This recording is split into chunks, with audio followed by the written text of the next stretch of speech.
Assalamualaikum dan selamat sejahtera. Nama saya Nur Batrisya binti Mak Fauzi dan nombor matrik saya 2023393225. Hari ini, saya akan mulakan pembincangan ini dengan konsep penghuni serta tahap yang berada di dalam neraka menurut agama Katolik.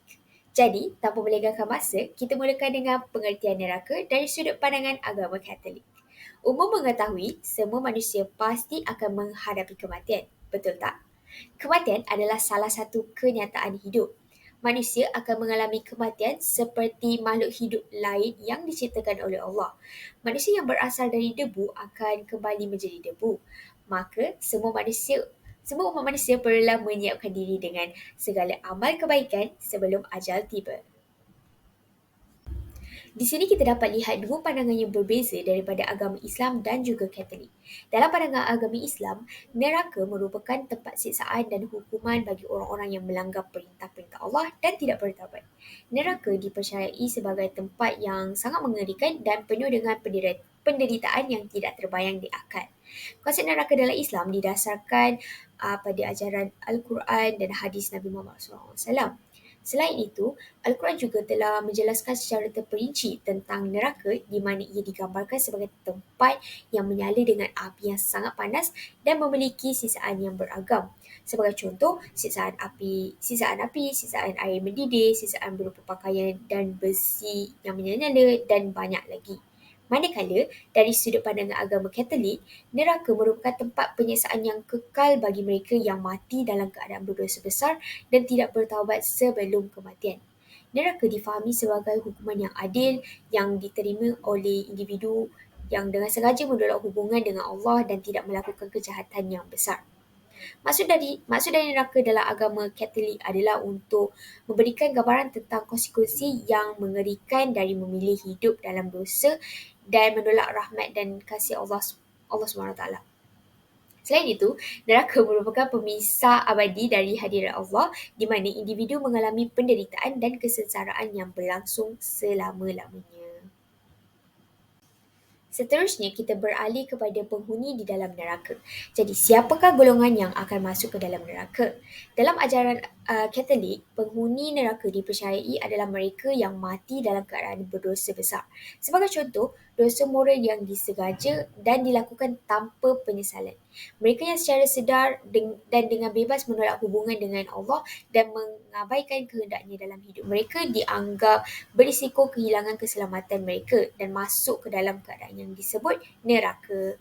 Konsep penghuni neraka dalam agama Katolik merangkumi individu yang secara keras menolak untuk bertaubat, yang dengan sengaja melakukan dosa-dosa besar seperti pembunuhan, perzinaan, perompakan, penipuan dan dosa-dosa besar lain yang mampu merosakkan hubungan dengan Allah dan sesama manusia.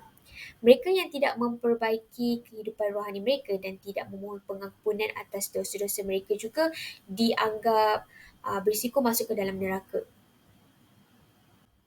Tahap atau tingkatan di dalam neraka. Dalam agama Islam, Al-Quran telah menjelaskan bahawa neraka mempunyai pelbagai jenis dan tahap.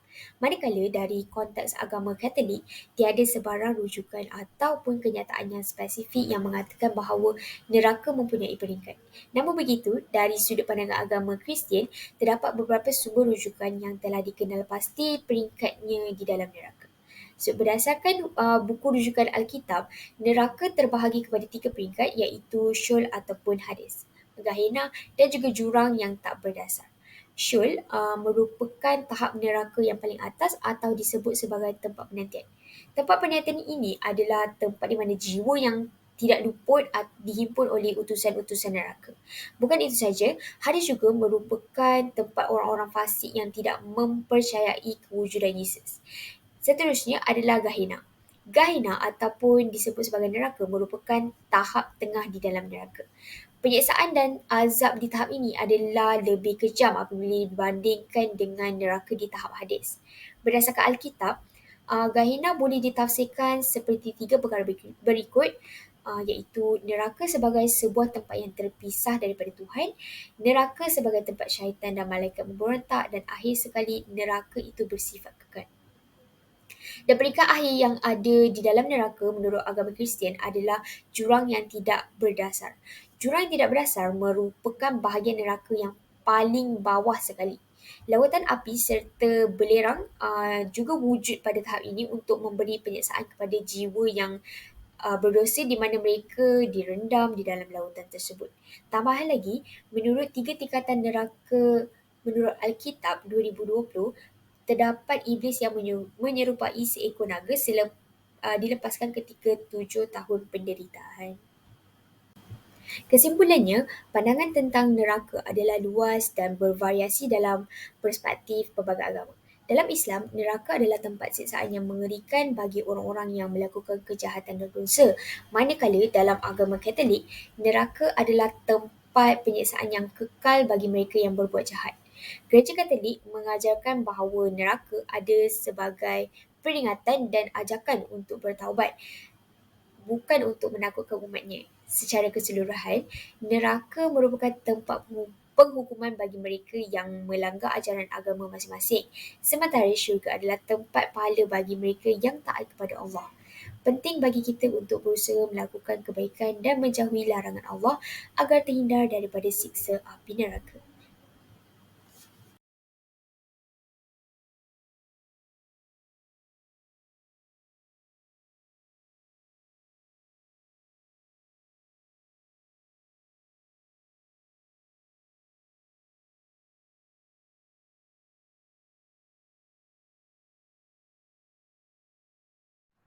Baiklah, seterusnya ialah cara pengakhiran penganut Katolik di neraka. Pertama-tamanya, adakah terdapat jangka masa atau tempoh yang telah ditetapkan untuk seseorang berada di dalam neraka? Dalam ajaran Katolik, tidak ada jangka waktu atau tempoh yang ditetapkan secara spesifik untuk penganut Katolik berada di dalam neraka. Neraka difahami sebagai keadaan kekal yang terpisah dari Tuhannya dan waktu tinggal di neraka dianggap sebagai abadi atau tanpa akhir. Gereja Katolik mengajarkan bahawa neraka adalah hukuman yang paling berat bagi dosa-dosa yang disengajakan dan tidak akan diampuni. Namun, hanya Tuhannya yang mengetahui secara pasti bagaimana hukuman itu akan ditetapkan. Gereja Katolik juga mengajarkan bahawa Tuhan mereka sebagai hakim yang adil dan penyayang akan menjalankan hukuman yang sesuai dengan keadilannya dan rahmatnya. Sebagai info tambahan, ajaran Katolik lebih menekankan pentingnya taubat dan pengampunan dosa daripada menentukan waktu tinggal di neraka. Ajaran Katolik mengarahkan umatnya untuk mencari keampunan, mengubah hidup dan menjalin hubungan yang baik dengan Tuhan mereka untuk mencapai kehidupan kekal di syurga.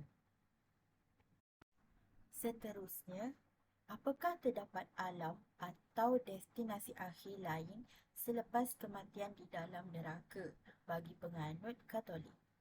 Dalam ajaran Katolik, terdapat 3 destinasi akhir bagi jiwa setelah kematian. Yang pertama ialah syurga, yang kedua ialah neraka dan yang ketiga ialah purgatorium atau lebih dikenali sebagai purgatory dalam bahasa Inggeris. Syurga adalah tempat kebahagiaan abadi bersama dengan Tuhan mereka bagi yang masih hidup dengan persatuan dengannya. Neraka adalah keadaan kekal yang terpisah dari kehadiran Tuhan mereka dan merupakan hukuman bagi mereka yang mati dalam keadaan berdosa dan tidak bertaubat. Untuk purgatorium, ada beberapa kajian yang menyatakan bahawa purgatorium adalah tempat sementara di mana jiwa-jiwa penganut Katolik tersebut telah diselamatkan tetapi masih memiliki sisa-sisa dosa atau terikat dengan dosa yang seharusnya mengalami penyucian sebelum mereka dapat memasuki syurga. Purgatorium juga difahami sebagai suatu tempat atau proses penyucian yang mempersiapkan jiwa penganut Katolik untuk bertemu dengan Tuhan mereka dalam keadaan yang sempurna. Dalam purgatorium juga, jiwa-jiwa tersebut mengalami penderitaan rohani untuk membersihkan diri dari dosa dan kekurangan sebelum akhirnya memasuki syurga. Penderitaan ini dianggap sebagai penyucian dan kesempatan untuk bertaubat. Namun, Penting untuk diingat bahawa konsep tentang penganut Katolik dan juga Presbyterian bukanlah dogma yang diwajibkan bagi umat Katolik untuk dipercayai. Meskipun Gereja Katolik mengajarkan tentang Presbyterian, status dan sifatnya masih menjadi perdebatan antara umat Katolik dan kepercayaan individu-individu tertentu. Dan yang terakhir ialah, apakah tujuan atau hikmah di sebalik pengakhiran atau kematian di dalam neraka? Dalam pandangan Katolik, kematian di dalam neraka tidak dianggap sebagai tujuan yang diinginkan atau hikmah yang positif.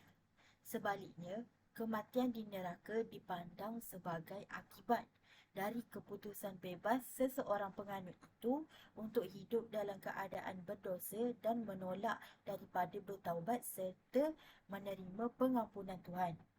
Tujuan ajaran tentang neraka dalam ajaran Katolik juga adalah untuk mengingatkan umat akan seriusnya akibat dosa dan pentingnya menghindarinya.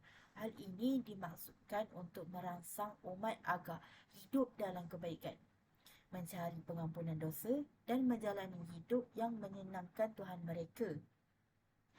Ajaran Katolik tentang neraka juga menegaskan keadilan Tuhan mereka di mana dia memberikan akibat yang sesuai dengan tindakan bebas manusia. Dalam pengertian ini juga, hikmah di sebalik pengajaran tentang neraka adalah untuk meningkatkan kesedaran dan pentingnya kehidupan sesuai dengan kehendak Tuhan, menghindari dosa dan bertaubat. Hal ini juga mengingatkan umat akan pentingnya memanfaatkan kesempatan yang diberikan dalam hidup ini untuk menyempurnakan hubungan dengan Tuhan mereka dan mencapai kebahagiaan abadi di syurga.